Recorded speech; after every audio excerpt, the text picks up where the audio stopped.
adalah bagian dari Sritex yang sudah mengukir selama 58 tahun di Sukoharjo.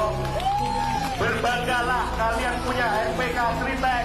Dari Sritex itu dinyatakan pilot, kami sudah langsung berkoordinasi dengan perusahaan-perusahaan yang ada di wilayah Sukoharjo dan sekitarnya untuk menampung para pekerja yang mungkin di PHK.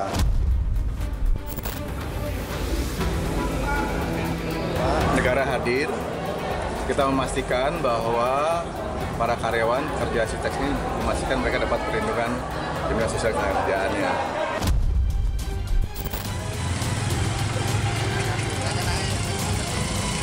Ya sedih, ya kalau sedih ya.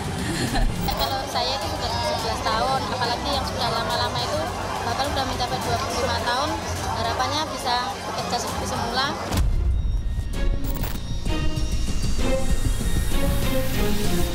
Komitmen untuk membayarkan THR dan kami kita akan yang sudah ada di depan mata kita adalah pihaknya dan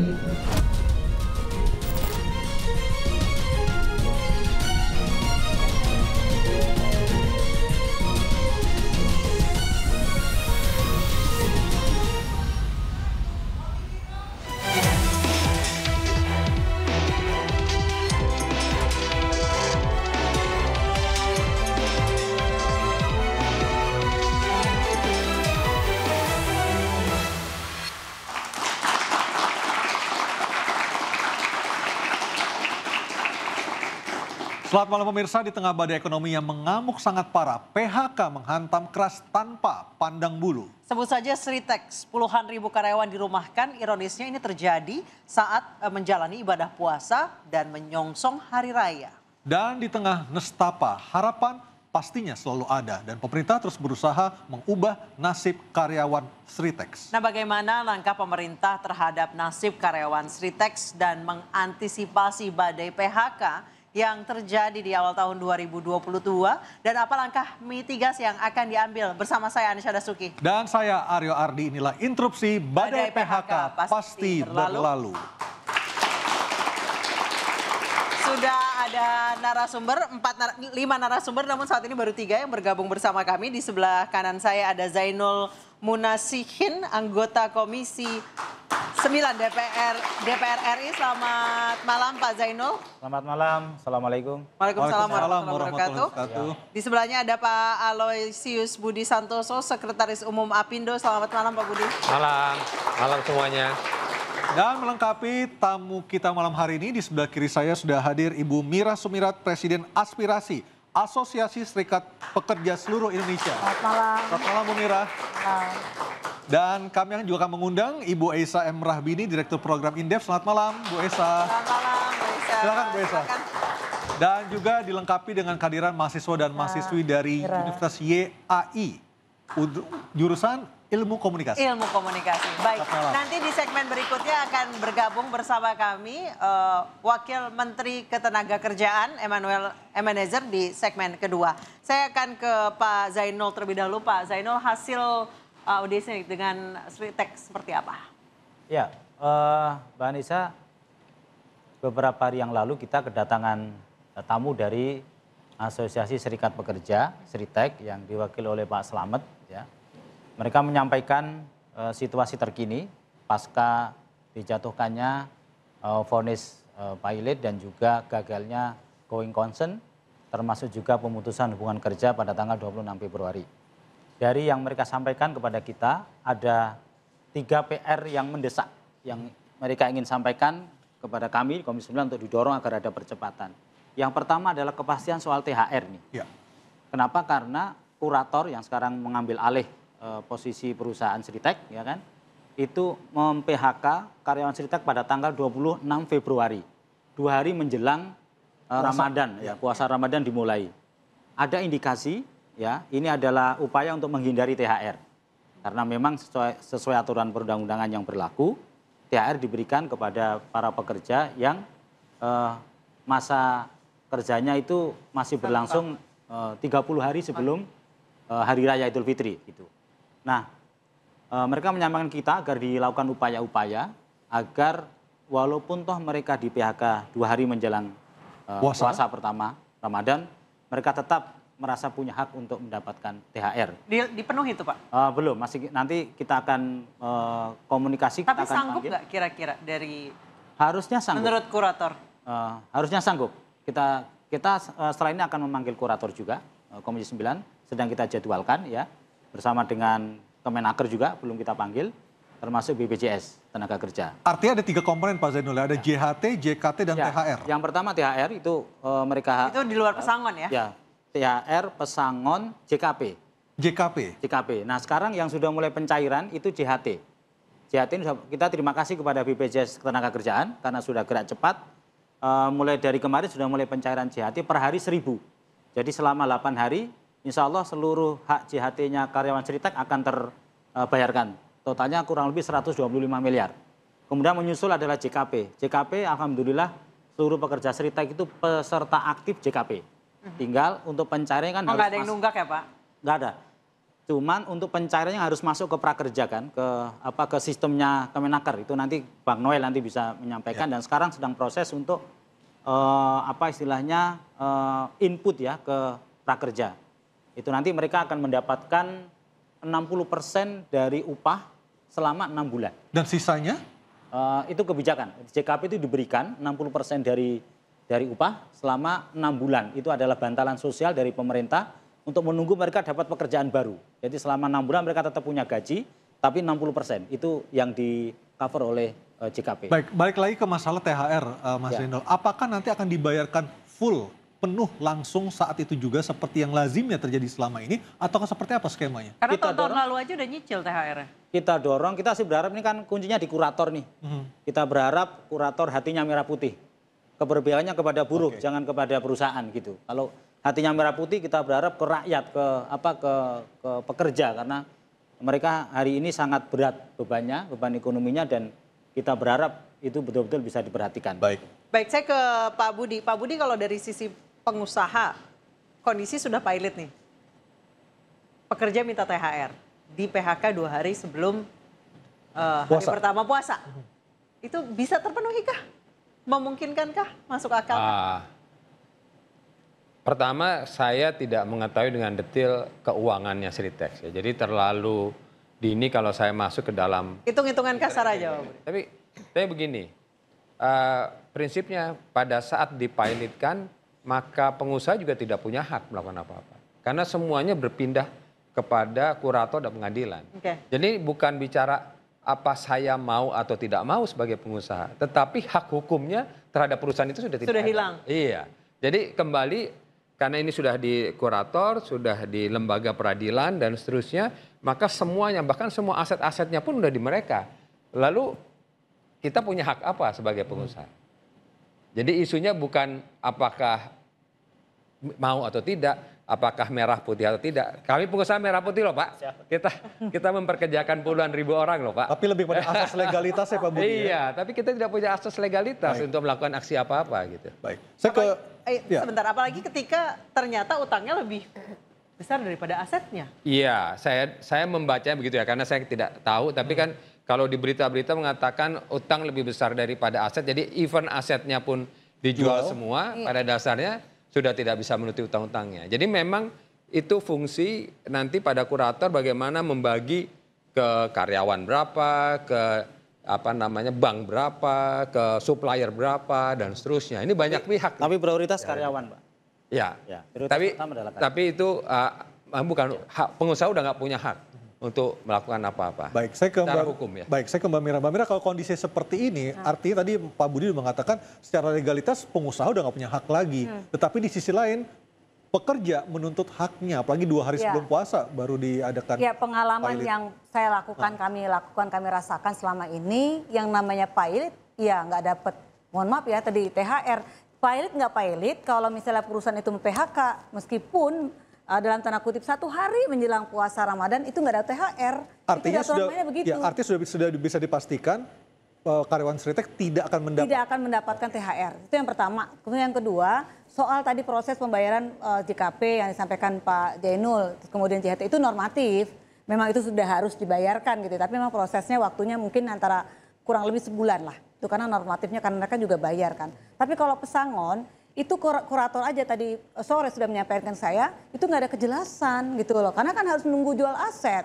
Kecuali mungkin pemerintah diskresi ya, itu beda lagi. Tetapi kalau itu dilakukan oleh pemerintah. Diskresi apa yang memungkinkan Bu Mira? Ya membayarin lah ya, bayarin si... Artinya ditalangi? Ditalangi. Tapi itu kalau itu dilakukan, itu bikin cemburu sosial kawan-kawannya Pak Budi dari pengusaha yang lain. Kan banyak juga perusahaan yang sejenis yang mengalami yang sama, kok saya nggak dibantu kan begitu. Kenapa Sritek ada apa nih, jangan kan gitu. Nah ini yang kami khawatirkan, hendaknya siapapun ini ya, pejabat negara, entah itu siapapun, itu yang namanya bicara tentang untuk rakyat, jangan tembang pilih, semua harus dibantu dong gitu maksud saya. Nah ketika ini kan ada kasus, salah satunya adalah contoh anggota saya Pito Pharma.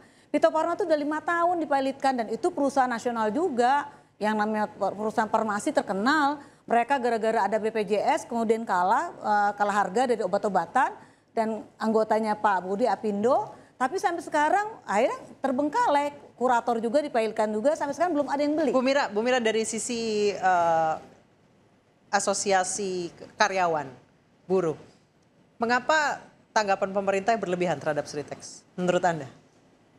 Ya saya nggak tahu ya, coba nanti Manuel, tapi isunya kan kalau nggak salah sebelumnya Pak Prabowo menyatakan bahwa itu adalah industri nasional. Dan harus diselamatkan. Yang harus diselamatkan, tapi bukan BUMN ya, gitu ya, bukan BUMN, tapi industri nasional harus diselamatkan dan sudah lama, itu ya, sudah lama di sini. Pernah terbesar di Asia Tenggara. Terbesar di Asia Tenggara, gitu ya, itu saja sih kayaknya. Tapi yang lain-lain itu kan secara politis, saya nggak mau ngomong di sini lah. Gitu. Baik. Mbak Isa, kalau Mbak Isa melihat dari sisi ekonom, melihat kasus Sritex ini lebih kepada moral hazard, ataukah memang karena faktor ekonomi dunia yang sedang lesu sehingga yang mereka hasilkan tidak bisa dibeli oleh pasar atau oleh masyarakat? Ya, kalau kita lihat ya, bahwa yang terjadi di Sritex ini itu adalah runutan dari beberapa peristiwa atau ekonomi yang memang terjadi. Kita lihat industri manufaktur kita sudah menurun gitu ya beberapa tahun ini.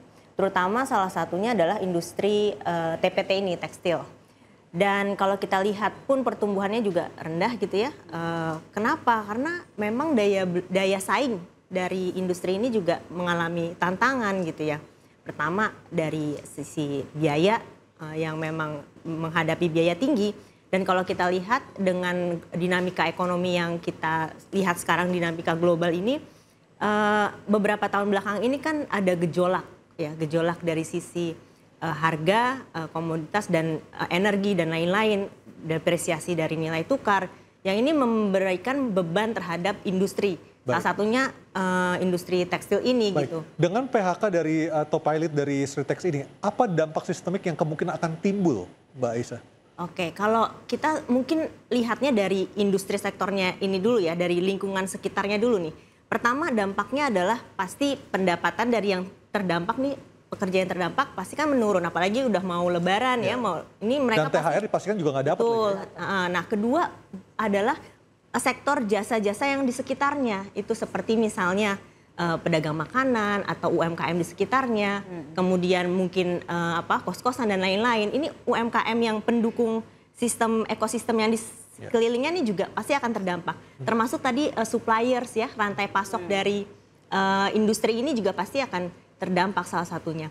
Cuman kita akan lihat juga apakah ini akan menjadi bola salju ke depan, kita nggak tahu. Jadi maksudnya adalah apakah gelombang PHK ini akan tidak hanya satu Sritex ini aja, karena kan kita tahu bahwa perlambatan ekonomi dan lain-lain ini juga bisa ada mungkin aja kemungkinan bahwa Mbak Aisyah, Permendak yang membuka keran impor, terutama barang-barang atau sandang, itu dituding menjadi penyebab runtuhnya Sritex. Apakah itu menjadi satu-satunya penyebab atau memang ekonomi dunia lagi lesu? Kita akan membahasnya usai jeda, tetap di Interupsi.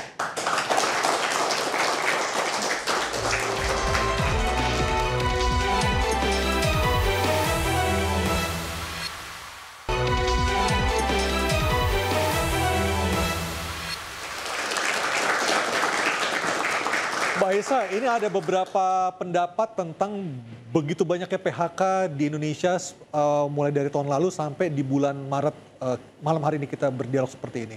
ada karena faktor kenaikan upah 6,5%, ada yang bilang karena Permendak yang mengizinkan impor bahan baku tekstil dan lain sebagainya. Dari amatan Anda, mana faktor yang paling besar yang menyebabkan begitu banyaknya PHK di Indonesia saat ini, Mbak? Ya, seperti tadi yang sudah saya jelaskan ya. Jadi memang ini sudah menjadi kayak seperti mungkin bola salju ya. Sudah jadi beberapa tahun yang lalu gitu bahwa memang masalah utamanya adalah ada penurunan daya saing. Nah, daya saing ini kan pasti macam-macam ya faktornya ya. Bisa misalnya gempuran dari kompetitor. Itu kita tahu bahwa keran impor terhadap produk-produk tekstil semakin besar. Dan juga banyak barang ilegal yang tidak bayar pajak. Betul, ditambah itu juga yang membanjiri produk yang kemarin sempat ramai soal thrifting itu ya Pak ya? Ya, di sini gitu. Nah kemudian tadi bahan baku, apalagi pandemi. Pandemi ini mempengaruhi dua sektor, sisi satu supply, which is tadi biaya dan lain-lain. Kedua adalah permintaan. Demand-nya ya? Demand-nya. Jadi kan industri tekstil kita kan juga salah satunya pasarnya ekspor nih. Diekspor ke luar negeri di beberapa negara ini juga penurunan daya beli terhadap barang-barang ini, barang-barang tekstil ini. Sehingga penerimaannya turun, biayanya naik, itu kan juga membuat semakin beban pada industri ini gitu ya. Apakah ini juga merupakan salah satu kegagalan pemerintah dalam mengantisipasi buruknya situasi ekonomi global? Ya, ini memang harusnya sudah memang sudah banyak ekonomi yang memperingatkan gitu ya bahwa industri ini deindustrialisasi ini nyata gitu di depan kita ya. Bahwa kalau kita lihat dulu industri pengolahan ini berperan sangat penting terhadap PDB, mungkin 30% terhadap PDB. Sekarang sisanya apa sih Mbak penyebabnya? Ya tadi biaya produksi yang sangat tinggi, daya saing. Misalnya contohnya banyak karena padat karya, terlalu banyak manusia yang kerja di situ. Tidak, mungkin salah satunya bagaimana inovasi juga gitu ya.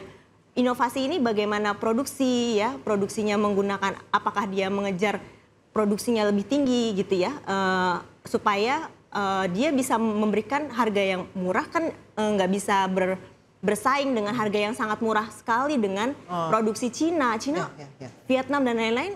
Biayanya menekan biaya sangat rendah sekali, dijual mereka masuk ke pasar Indonesia nggak bisa bersaing dengan harga tersebut. Jadi ya itulah. Saya ke Mas Zainul lagi. Mas Zainul, ini terkait lagi dengan kita balik lagi ke masalah Stritex, khususnya masalah THR.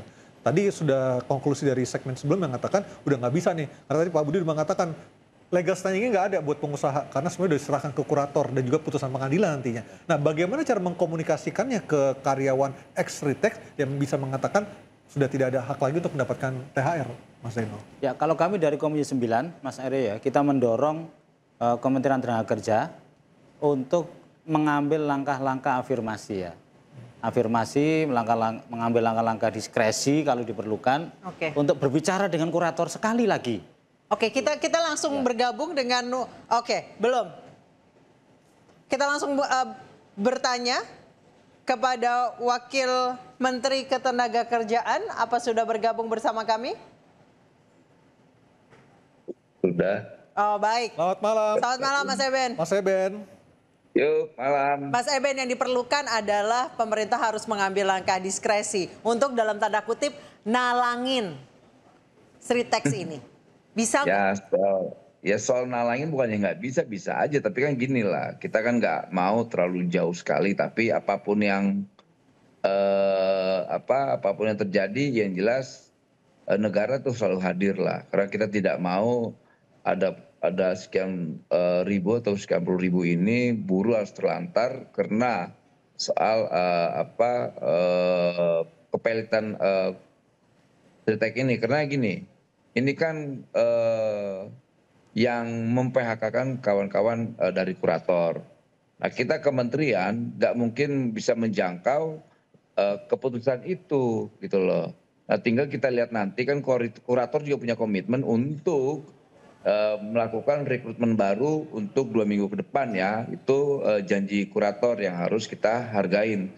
Selain ada keputusan hukum dan lain-lainnya, ya kita coba hargain ada kemauan dari kurator untuk melakukan rekrutmen baru terhadap kawan-kawan ex-buruh Stritex. Nah, ini kan akan menjadi prioritas perhatian kita. Tapi pemerintah yang jelas sekali lagi kita akan melakukan upaya-upaya maksimal lah agar hak-hak kawan-kawan buruh ini diperhatikan terkait misalnya sangon, kemudian juga tunjangan hari rayanya, kemudian juga program-program misalnya kayak jaringan kehilangan pekerjaan JKP, JHT ya, Mas Eben ya? Iya. Oke, Mas Eben, saya potong dulu sebentar. Untuk masalah THR tadi sudah dikatakan di segmen sebelumnya, sebelum Mas Eben gabung, sudah tidak mungkin lagi THR dibayarkan kepada ex-karyawan Sritex. Karena secara legal standing, semua aset perusahaan telah diserahkan kepada pengadilan dan juga kurator. Bagaimana Anda menanggapinya, Mas Eben? Nah, kalau soal itu kan ya kurator yang tanggung jawab, bukan di kita. Ya kan mereka sudah ambil alih manajemen. Nah, kewajiban kurator lah nanti terkait kewajiban-kewajiban perusahaan kemarin, kan hari ini bukan manajemen lagi yang harus menanggung terkait kewajiban itu ada di kurator. Kita lihatnya nanti kurator seperti apa teknisnya gitu. Yang jelas kita akan selalu memantau apa yang akan terjadi di Sritex 2 minggu mendatang lah ya, dari sekarang, dari kemarin keputusan ketika mereka menyampaikan di istana ya, kurator menyampaikan di istana, kita tunggu aja gitu. Mas Wamen, tadi Anda menyebutkan soal rekrutmen baru, itu akan dialihkan kemana? Apa memang sudah ada yang mau menampung, bersedia menampung? Kan kan ini ada investor baru di Sritex. Nah, kita berharap nanti kalau ada seandainya ada investor baru, agar kawan-kawan tenaga kerja atau buruh ini akan menjadi prioritas dalam proses rekrutmen itu. Artinya kita bersabar lah, kita lihat, kan itu pernyataan kurator ya. Kita mau sih, harapan kita agar kawan-kawan buruh di sana itu bisa menjadi prioritas. Tambah lagi jangan juga dikasih syarat-syarat yang berat, misalnya kayak umur, kemudian syarat akademik dan lainnya. Karena mereka kan sudah punya pengalaman bekerja di Sritex itu. Apakah 10.969 pekerja Sritex itu semuanya akan dipekerjakan kembali, Mas Eben, ataukah nanti akan diseleksi lagi? Ya, proses rekrutmen baru ini kan pasti ada ketentuan yang menjadi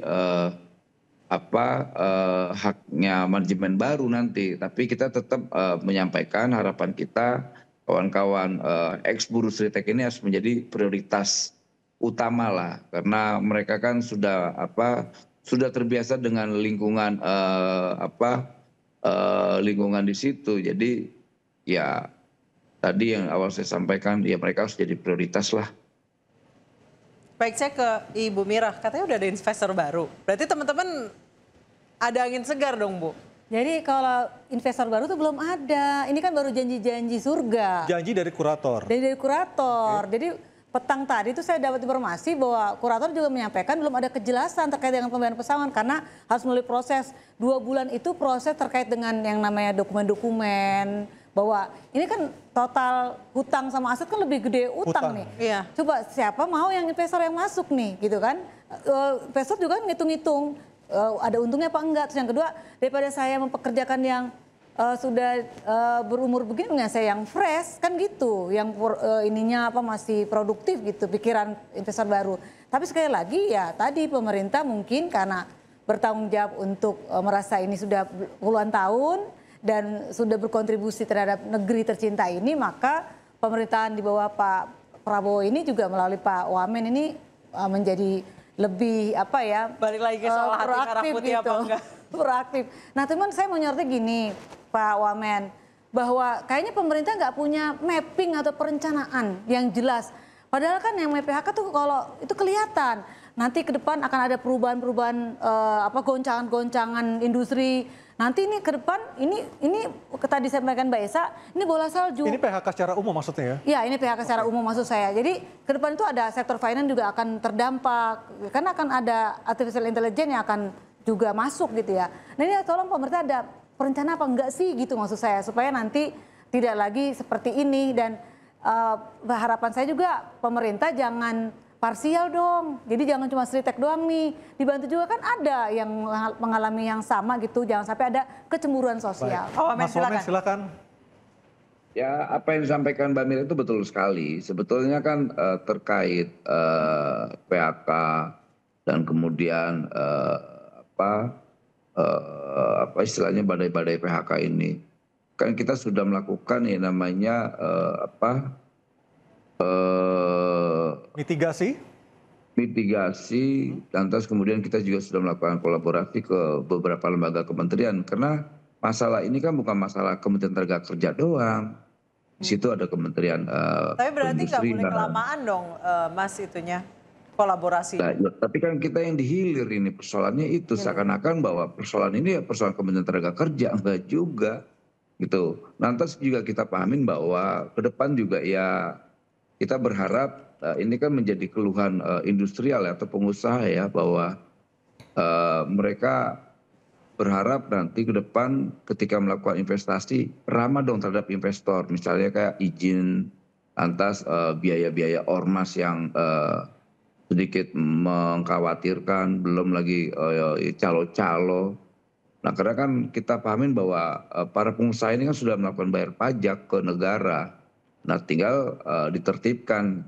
Nah, kegelisahan-kegelisahan seperti inilah yang menjadi PR buat kita ke depan, agar selain ramah terhadap pengusaha, kita juga harus ramah terhadap kesejahteraan buruh. Jadi negara itu harus bisa menjadi jembatan jembatan yang baik untuk kedua komponen ini. Karena ini kan semua sangat penting buat kita. Industrialis ini kan butuh namanya tenaga kerja juga butuh pengusaha. Ini kan saling membutuhkan lah, simbiosis lah. Baik. Pak Budi, dari sisi pengusaha ada yang mau disampaikan? Baik, kita akan jeda dulu Pak Budi, nanti kita akan bahas usai jeda berikut, tetap di Interupsi.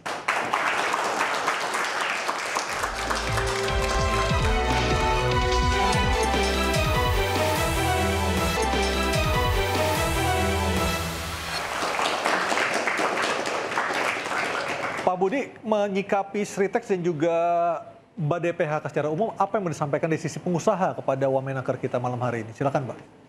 Oh, saya kembali malah mau mengartikulasikan apa yang tadi Pak Wamen sampaikan. Insting pengusaha sederhana kok, Mas. Pengusaha itu mau berusaha dan pasti mau growing. Nggak ada pengusaha yang mimpinya, oh suatu saat saya pengen bangkrut ya. Pak Budi, sorry, apakah Anda merasa semua beban tuh kayaknya ada di pengusaha? Yes, definitely. Kita ini semacam harus jadi dituntut pemadam segala kebakaran macam gitu ya. Padahal tadi kita ingin growing, maka yang Pak Wamen tadi sampaikan betul. Beri kami lahan di mana kami bisa menanamkan investasi dan bertumbuh subur gitu. Ini isunya. Kalau tadi Pak Wamen sampaikan misalnya perizinan dipermudah, itu akan sangat membantu. Kemudian regulasi yang tidak berubah-ubah setiap saat. Seperti kemarin misalnya bicara pengupahan. Setiap tahun tuh peraturannya berubah. Lalu pengusaha gimana mau ngitung kos biayanya? Terutama jelang pilkada ya? Terutama jelang pilkada ya? Nah tadi juga Mbak Anissa sudah katakan bahwa kita pun pasarnya juga turun. Seperti yang TPT itu dan segala macam, itu turun 30-40%. Belum lagi sekarang isu kita masuk BRICS. Kemudian yang sekarang pasarnya di Amerika. Dia perang tarif. Lalu kalau revenue-nya nggak ada, cost-nya naik terus ya selesailah sudah. Baik. Jadi kembali, terima kasih Pak Wamen. Saya kira apa yang Bapak sampaikan memang beri kami situasi yang kondusif untuk berusaha. Dan jujur sekarang itu sangat challenging. Pak Budi, di tengah tadi semuanya itu diletakkan di pundaknya pengusaha. Dari peraturan pemerintahnya sendiri mendukung pengusaha atau tidak? Ya memang challenge kita di negara itu semua pihak mau bikin peraturan. Jadi, berlapis ya pemerintahnya, bukan cuma pusat ya? Peraturannya banyak ya. Jadi, Pak Budi mau ngomong terus terang nggak enak ya? Pemerintah daerah. Berlapis maksud saya dari mulai kelurahan, kecamatan. Iya. Itu mendukung nggak? Aduh ya cukup menghambat lah. Bilang aja menghambat Pak. Kalau kayak cukup gitu. challenging. Langsung menghambat bilang aja. Tapi saya mau nambahin Pak Budi. Jadi gini, pemerintah berkali-kali saya sampaikan ya bahwa ini kan udah jelas nih faktor penghambatnya sudah ada. Saya ngambil 3 besar lah. kasus korupsi itu nomor 1. Bagaimana investasi nggak mau masuk datang ke Indonesia. Baik ini korupsi di ASN, di aparat. Wah, korupsi di semua lini ini mas sekarang kayaknya udah luar biasa. Jadi udah masuk ke semua sendi-sendi kehidupan bernegara dan berbangsa. Jadi investor asing maupun domestik udah nggak masuk. Lalu yang kedua birokrasi tadi, termasuk dari perizinan berbelit-belit. Jangankan ngurus perizinan Pak Budi, ngurus KTP aja saya sampai berbulan-bulan dulu ya sebelum ada peraturan. Tetapi sekarang masih berlaku sih di beberapa daerah. Jadi harus nunggu berapa bulan. Kalaupun mau cepat pakai laut belakang tuh yang ngasih oknum-oknum. Itu biaya lagi. Itu biaya lagi dan itu kan kolusi jatuhnya. Terus kemudian pungutan liar. Apa yang dirasakan oleh Sanken yang tutup dan pindah ke Vietnam, salah satunya yang nggak kelihatan di permukaan tapi di dalamnya ada adalah pemerasan dari ormas lingkungan sekitar. Lalu bagaimana pemerintah menanggapi itu, memproteksi itu. Lah kalau balik ke regulasi di saat negara-negara lain itu melindungi produksi dalam negeri, ini kok malah ngebuka dengan keran impor melalui Permendak nomor 8 tahun 2024 yang diteriakin, yang dibenci atau yang sekarang lagi dikecewakan oleh para pengusaha tekstil dan juga alas kaki dan keturunannya. Jadi bukan hanya nyasar itu Permendak tentang tekstil tapi juga elektronik.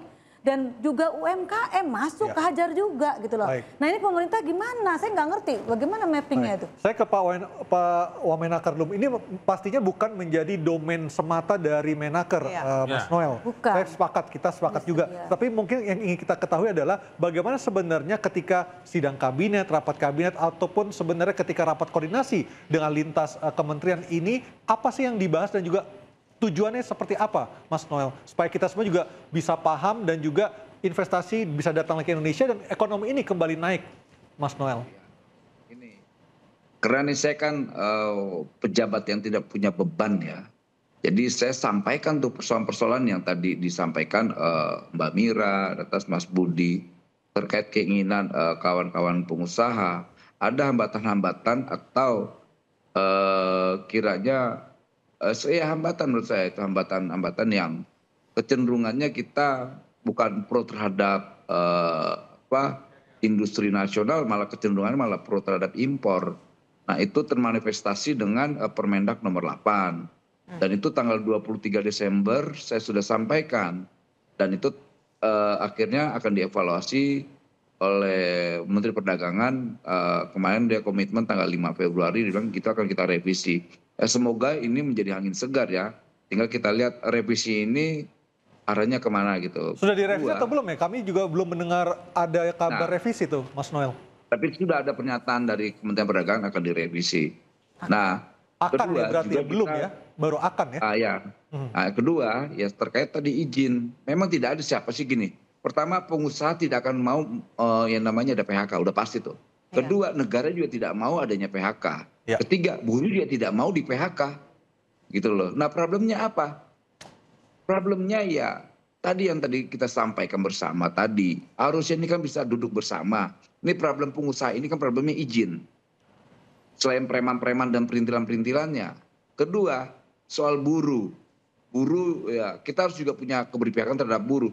Kalau seandainya semua ini saling memahami, saya yakin tidak ada persoalan-persoalan misalnya demo-demo, kemudian regulasi-regulasi yang membuat ketidakpastian di tengah-tengah kawan-kawan pengusaha, juga di kawan-kawan buruh. Nah kayak gini-gini kan yang malah merusak iklim iklim industrial kita. Nah kita kan mau ke depan ini semua baik gitu. Nah ini menjadi catatan lah ya. Semoga saya ini kan baru 4 bulan menjabat sebagai Wakil Menteri Tenaga Kerja. Tapi semoga ini pemerintahan Prabowo Gibran ini kan pemerintahan yang bisa diandalkan lah ya. Terkait misalnya soal ke depan Indonesia ini seperti apa. Karena kita punya optimisme terkait harapan-harapan yang diinginkan misalnya pengusaha. Itu udah kita sampaikan di rapat-rapat lah ya. Ini problemnya nih kita bilangin. Mas Noel, Anda diminta untuk mundur Mas Noel di sosmed banyak beredar karena Anda pernah berjanji ketika Sritex itu dipilotkan, Anda siap untuk mundur. Komentar Anda Mas Noel. Masa saya tergantung sosmed? Bodoh banget sih. Kalau menteri tergantung sosmed jadi partai sosmed aja. Tapi ketika Anda berucap berjanji seperti itu apa maknanya Mas Noel? Dan itu termanifestasi ya ketika saya menyampaikan itu kan kepailitan itu bulan Oktober. Dan tidak ada yang namanya PHK dari bulan Oktober sampai bulan Februari. Berapa bulan saya harus pertahankan itu, dan kurator tidak PHK. Lantas sekarang waktu itu komitmen dengan manajemen, pokoknya saya tidak mau ada PHK. Ini negara, saya bilang, ini atas nama negara nggak boleh ada PHK, dan tidak ada PHK. Kemudian kemarin ada keputusan PHK, itu yang dilakukan bukan oleh manajemen, yang melakukan itu kurator. Tanya ke kurator dong. Nah kan kadang ini kan maaf ya,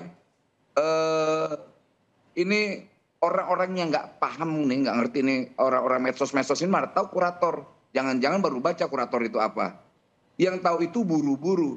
Lantas kok yang protes medsos. Yang harus marah kepada saya itu adalah buruh. Yang harus marah sama saya itu adalah serikat pekerja. Nah, serikat pekerja dia nggak marah sama saya. Karena mereka paham situasi begini. Buruh juga tahu, paham. Makanya kadang-kadang mau saya bilang, ya idiot, ya gimana. Nanti bilang, lo pejabat kok ngomongnya. Ya emang ya kita pejabat yang lahir dari aktivis. Kita nggak punya beban. Mau saya bilang apa kayak itu. Bahkan saya bilang ini, netizen-netizen yang nggak paham ini, seperti anak monster ya, baby monster. Baby monster tampangnya serem, lucu, menggemaskan, tapi tidak bisa diandalkan. Baik. Kayak gitu definisinya lah. Jadi saya selalu menantang dong. Saya ke Pak Zainul. Pak Zainul, ada tadi Bung Noel menyebutkan ada beberapa regulasi yang justru kontraproduktif terhadap produk-produk dalam negeri. DPR sendiri melihat ini seperti apa? Ya, sebetulnya kami di DPR itu selama 10 tahun terakhir ya, kita tuh hampir memberikan cek kosong loh kepada pemerintah. Melalui Omnibus Law itu, baik yang Ciptaker, kesehatan, segala macamnya itu, kita hampir kasih semuanya kepada pemerintah. Demi apa? Demi investasi masuk. Tapi ketika hasilnya seperti ini gimana Mas Zainul, pertanggungjawabannya? Faktanya kan ternyata kan berbeda. 10 tahun terakhir investasi yang masuk ke kita tuh hanya 15% kenaikannya loh. Dan dari Oktober sampai bulan Maret ini mungkin Komisi 9 juga kurang galak kali ya? Kalau dari DPR sendiri melihatnya kenapa cuma 15%? Karena faktor yang Mbak Mira tadi itu. Soal reformasi birokrasi yang nggak jalan. Ya kan? Korupsi. Tata laksana soal perizinan. Kemudian juga soal penataan SDM di sektor human resources kita. Artinya apa? Bahwa iklim investasi yang masuk ke kita itu tidak diberikan apa ya istilahnya daya insentif ya, tidak ada insentifnya ya. Dari sejak bulan Desember dengan Kementerian Tenaga Kerja kita sudah minta data misalnya potensi PHK massal itu ada di mana saja. Baik. Misalnya di Pak Budi di Apindo itu ada 8.000 anggota Apindo itu. Ada nggak sih misalnya peta dari sekian ini ya sekian ribu alarm merah, sekian ribu alarm kuning, ini alarm hijau. Nah, yang alarm merah itu diintervensi pemerintah misalnya melalui apa? Insentif pajak, yang paling berat apa misalnya gitu. Tagihan listriknya terlalu besar, dikasih keringanan misalnya begitu loh. Berarti mitigasi-mitigasi yang sampai sekarang. Saya sampai hari ini pemerintah belum melakukan dengan detail ya. Mungkin sudah dilakukan tapi masih makro gitu. Ini padahal PKB ini partai pendukung pemerintah nih Mas. Iya, tapi kan nggak masalah kita minta detailingnya. Baik. Kan nggak masalah, kan ini demi kebaikan semuanya kan. Saya ingin nanya Pak Zainul deh. Fungsi Dewan Perwakilan Rakyat DPR ini adalah salah satunya adalah pengawasan terhadap jalannya pemerintahan. Kan tadi Pak Zainul sampaikan ini investasi yang masuk hanya 15%. Nah sudah sampai sejauh mana sih Pak fungsi itu? Kan Bapak mewakili kami nih sebagai rakyat gitu ya. Fungsi itu kalau kan mappingnya nggak jelas harus ada dong. Ini yang sudah ke arah kuning, kemudian merah. Ini sampai mana? Maksud saya sudah sampai mana langkah-langkah DPR? Padahal kuat banget tuh fungsi. Oke, baik Pak Zainul bisa dijawab usai jeda, tetap bersama kami di Interupsi.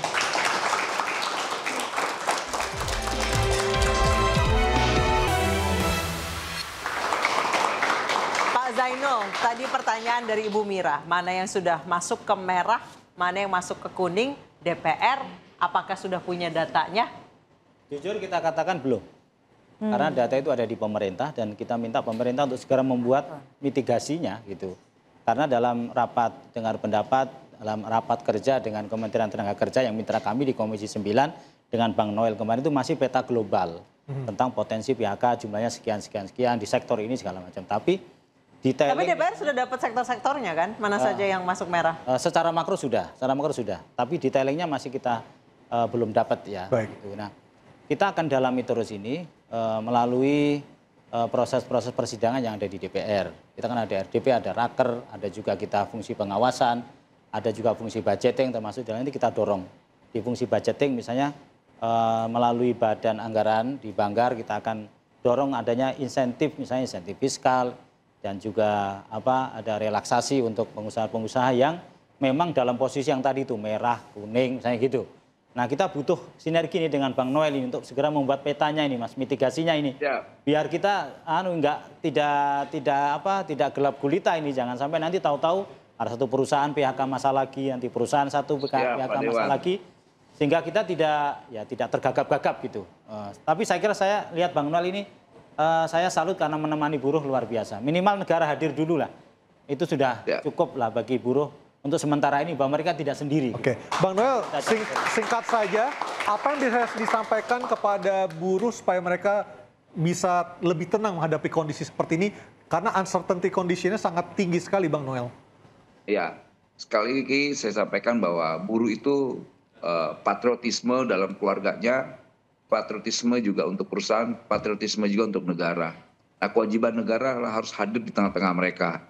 Makanya kita sampaikan sekali lagi, terkait hal ini kita harus punya semangat atau optimisme lah, karena ke depan ini kan negara ini sedang bekerja, melakukan hal-hal yang terbaik untuk kawan-kawan buruh, untuk juga pengusaha, ya itu pasti beruntungnya buat negara, karena kita tidak mau ke depan ini dengan narasi Pak Presiden bahwa Indonesia menuju 45, Indonesia unggul ini malah hancur gara-gara hal seperti ini. Makanya tadi saya sampaikan di awal, ayo terkait yang sangat-sangat birokratif yang merusak, ya coba kita evaluasi ulang atau kita kaji lah agar investasi yang masuk ke Indonesia ini atau para pengusaha ini sedikit ada kenyamanan, karena ini kan saling menguntungkan. Kalau pengusahanya untung, ya pasti juga ini terkait dengan kesejahteraan buruhnya. Nah makanya ya kita negara harus berpihak terhadap dua kebijakan ini. Pertama kebijakan terhadap investasi, juga kebijakan terhadap kesejahteraan buruh. Nah, itu hari ini momentumnya kawan-kawan buruh dan pengusaha harus bersatu. Gitu. Inilah momentumnya. Baik, terima kasih Bang Noel. Saya ke Mbak Esa. Mbak Esa, apa langkah cepat yang bisa dilakukan untuk mengatasi, untuk sementara paling tidak, supaya ini tidak terus seperti bola salju gelombang PHK ini, Mbak Esa? Ya, mungkin yang pertama adalah tadi ya memastikan bahwa tadi misalnya pencairan terkait dengan jaminan JKP, THR JHT yang memang ada di pemerintah ini bisa cair secepatnya, karena itu adalah bantalan, jaminan, perlindungan hadirnya pemerintah untuk mereka tadi yang terdampak. Ya. Jadi ini sangat penting sekali, paling tidak di tengah kesusahan ini mereka masih punya ada 60% dari gajinya dia yang bisa dipegang untuk kebutuhan kehidupan sehari-harinya dia sampai 6 bulan sampai dia bisa dapat pekerjaan baru, dan ini sangat penting sekali. Dan yang kedua yang bisa dilakukan adalah tadi mungkin dengan Pak Wamen di sini kalau bisa mempercepat antar kebutuhan pekerja ya adalah kembali lagi kan bekerja. Jadi job matching, bagaimana mereka memindahkan ini yang kan dia tidak punya kepastian THR pesangon itu nggak ada kepastiannya. Yang dia inginkan adalah kembali bekerja lagi. Jadi job matching kemana mereka bisa kembali bekerja lagi gitu ya. Industri mana yang bisa menampung mereka, pekerjaan apa yang mereka bisa dapatkan lagi. Jadi pemerintah perlu memetakan sektor-sektor mana saja yang memang memerlukan tenaga kerja. Mungkin yang karakteristiknya sama, misalnya padat karya, kemudian juga mereka butuh, mungkin kalau mereka butuh upskilling gitu ya, mereskilling kemampuannya dia, itu juga diperlukan. Jadi pemerintah juga memberikan pelatihan-pelatihan yang bisa memberikan mereka siap bekerja lagi. Saya ke Pak Budi. Pak Budi, tadi masalah social cost tidak terduga biaya ormas. Salah satunya yang buat Sankir akhirnya pindah ke Vietnam. Sejauh ini apa harapan Anda, tindakan tegas dari pemerintah atau mungkin dibuat penindakan langsung atau ada undang-undang khususnya, perlindungan seperti apa yang para pengusaha harapkan dari pemerintah? Ya, sederhana aja bahwa semua aparat keamanan kita bisa bekerja dengan optimal supaya ormas-ormas itu tidak mengganggu produksi kita. As simple like that. Nggak perlu ada undang-undang khusus dan segala macam, karena pada dasarnya itu sesuatu yang ada di lapangan kok. Cukup penegakan hukum. Cukup penegakan hukum yang konsisten itu aja. Oke. Baik, Mbak Mira, singkat saja terakhir Mbak. Satu, cabut regulasi peraturan keputusan yang mereduksi, menghilangkan kesejahteraan rakyat secara keseluruhan. Yang kedua, tadi tegakkan hukum semaksimal mungkin sampai ke akar-akarnya. Kita dipertontonkan bahwa sekarang ini hukuman untuk para koruptor aja kan sangat sedikit. Dan saya minta kepada DPR RI yang terhormat untuk segera mensahkan RUU perampasan aset, karena itu penting. Nah, sambil menunggu RUU perampasan aset menjadi undang-undang, saya berharap betul kepada pemerintahan Pak Prabowo untuk mengeluarkan perpu untuk perampasan aset supaya kapok tuh para maling-maling koruptor. Baik. Yang ketiga, saya harus mengucapkan terima kasih kepada Bang Noel, karena saya kami baru kali buruh ini melihat bagaimana performan Pak Wakil Menteri Tenaga Kerja itu langsung, saya menjadi saksi. Ketika ada persoalan, dia langsung telepon dirutnya. Tentu dengan kesopanan yang beliau lakukan ya. Itu yang kita butuhkan. Bukan ya kami akan menampung, kami akan kaji, itu nunggu waktu. Jadi saya kira kami buruh pekerja Indonesia terima kasih ya atas langkah-langkah yang dilakukan oleh Pak Wamenaker. Ini yang progresif dan revolusioner kalau menurut saya. Jadi ini yang kita butuhkan ya. Jadi bukan sekedar omon-omon, bukan sekedar untuk pencitraan, ya bukan sekedar untuk hanya dalam tanda kutip ya hanya untuk menyenangkan para buruh ketika ngadu, dia mendengarkan, nulis, setelah itu lewat. Nah tapi kalau Pak Wamenaker ini Bang Noel ini karena beliau mantan aktivis mungkin ya langsung beliau datengin dan telepon. Baik, tentunya buruh apalagi para buruh yang baru di PKHK ini butuh langkah konkret dari pemerintah untuk membuktikan pemerintah hadir untuk masyarakat kecil. Saya Anissa Dasuki. Saya Aryo Ardi, terima kasih, selamat malam dan sampai jumpa.